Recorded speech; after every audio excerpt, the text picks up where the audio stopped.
muhambe mikolo gy'abanammwe.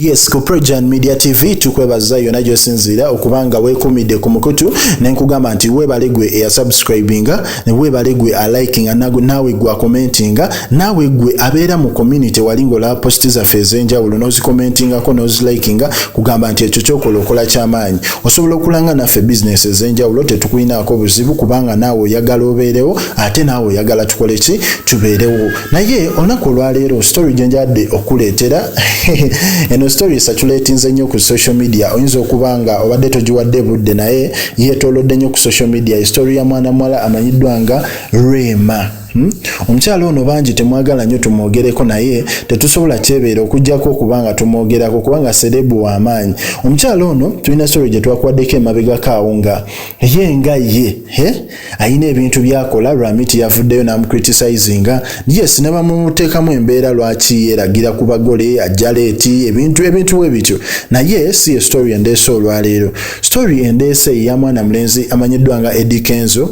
Mawulire gafuluma story yetwagibawa Rema asinkana Kenzo ku mukolo mu kusinkana ku mukolo Rema nakuba muziki nga Kenzo wazina wano essanyu nga weririye kwanga IP yali y'amaanyi. Kenzo yali ku side y'abako ate nga Rema yengo omukyala ali ku side ayingizani yaleeta omukyala mu hole eyo. So netwekanga netulaba endulu yali evuga eri ku mulyango ate nga endulu evuga ene wa Kenzo. Kumbe omukyala Rema ayingiddeyo n'akayimba ka Kyebekoze.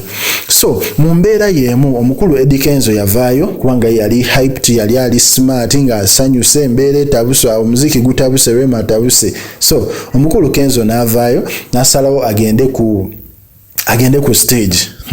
Mugenda ku stage afuwe Rema ki sente. Amawulire mangi gadde gasaturatinga galaga nti omukyala Rema yazigaana sente za Kenzo yazigaana naye njala okubulira amazima nga video ogirabawo omukyala ono Kenzo olwaleeta sente ateekawo na mikono ebiri sente zonna nga azifuna mbulambalamba. Simanyi bantu gye babijja nti yagaana sente za Kenzo.